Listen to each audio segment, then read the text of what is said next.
that shows that player A is much faster.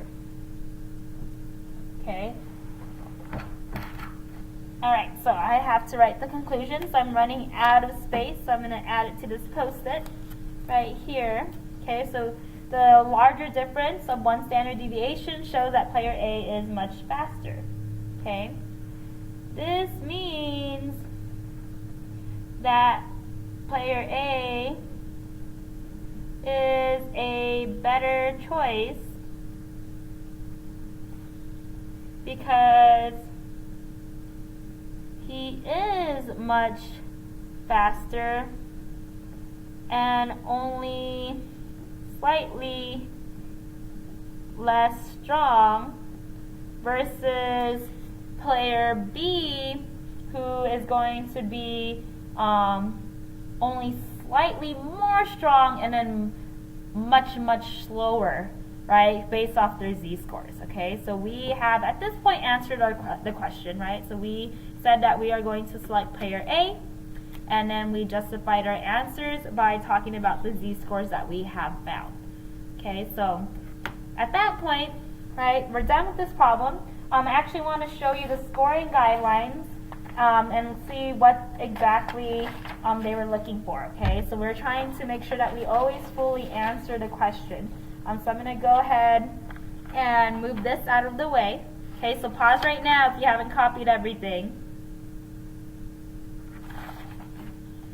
Okay, so moving this out of the way, let's go ahead and take a look at the scoring guidelines.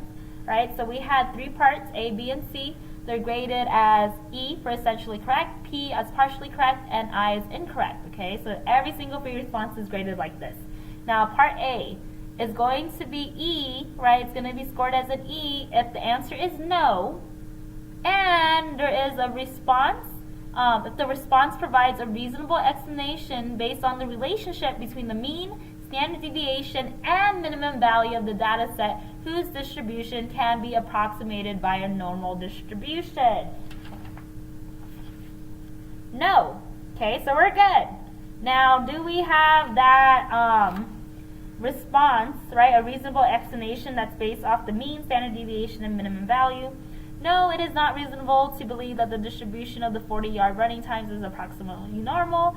The minimum time of 4.4 seconds is only 1.33 standard deviations below the mean. Minimum, standard deviation, mean. In a normal distribution, 9.2% of the data should be below the 4.4 seconds time, but there is no data.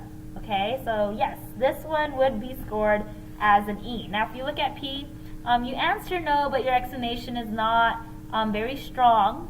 Okay, so we want to make sure that you mention all 3. Just think about what you know about the normal model. So the empirical rule is extremely important to you, okay? And then also just the fact that you have these areas, the Z table, that will give you the percentage of the data that you know is going to be falling below a certain number, above a certain number, or between certain numbers, okay? So it's really powerful to know that that's what that percentage means. Incorrect would be saying no. Right? You said no, but your explanation was not there, or it just doesn't make sense. Or if you said yes, it's reasonable. Okay, so it isn't at all. Now, there's some notes here. Okay, so a reasonable explanation should describe a characteristic of a normal distribution that is contradictory to the information given, right? Which is what we did. Comments about the distribution and running times are considered extraneous. Right, so we don't need that information. And then incorrect comments about the distributions of running time can actually lower the score 1 level. Right, so an E to P and then a P to the I, depending on the severity of the comment. So you don't want to just start giving random information and hope that you get the correct one. Right, so you want to be accurate. You want to be familiar with the vocabulary. Part B.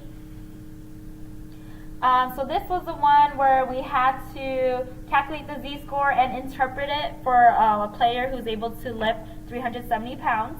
Okay, so if I'm looking, E essentially correct if you calculate the z-score correctly and provide an interpretation that includes direction. Okay, direction, what they mean by that is it saying above the mean or below the mean? Okay, so that does matter. P if you only have one of the two, and then I if you don't meet the criteria for E or P. Let's just look at the notes. Calculating a probability from a normal distribution is considered extraneous and is not a sufficient interpretation of a z-score. So it never said, please find me the probability that you will find someone who's able to lift less than this, okay? Or what percentile are you, okay? Percentiles are extraneous, there you go, and cannot be used to indicate direction, right? So I want direction means going above or below. So when you interpret z-score, you have to tell me how far away you are from the mean, and are you below it or are you above it?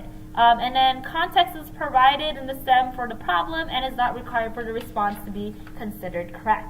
Okay, so that's really nice for this problem, but I would like you to always have a little bit more context just in case, because it's not going to always be the same depending on the rubric. Now if I look, this is the correct calculation of the z-score, and if you look, we talk about direction, right? We give a good interpretation, so that would also be an E. Now going over to part C, alright, so this one also has a lot of notes, but we basically want to make sure that we select player A, which we did. We want to make sure that the numerical adjustments of the scales, so that the players can be both compared. Sorry. So it says numerical adjustments of the scales so that players' values can be compared for both variables, time to run 40 yards and amount of weight lifted. That just means, did you calculate z-scores so that it would be fair to be able to compare them with each other? And then the third one, justification of the selection in component 1 by using the player's values on both variables with respect to adjusted scales. Okay, and so let me just show you what the perfect solution looks like, okay, because that's exactly what we did. So part C, because of the two variables, they're recorded on different scales, we have to compare them using the standard deviations of the different variables, okay? So that's why we calculated the z-score, okay? And then from there, looking and talking about the z-score, we actually compare it. So if you look at the perfect solution, the z-scores indicate that both players are faster than average in the 40-yard running time and both are well above average in the amount of weight lifted. Player A is better in running time and player B is better in weightlifting. So we said that. But the z-scores also indicate that the difference in their weightlifting, a difference of 0.2 standard deviations, is quite small compared with the difference in their running times, a difference of 1 standard deviation. Therefore, player A is the better choice because player A is much faster than player B and only slightly less strong. Okay, so this would get you a 4 if you're able to fully answer that. Right? Now, of course, we are going to answer things differently. We're going to write sentences differently, but you want to completely and fully make sure you answer the question, right? And that you follow what we have been doing in the notes, okay? So at this point, that's where I'm going to stop. I will have a part 2 so that we can take a look at the other free response questions. And then if you have any questions, of course, ask me during class.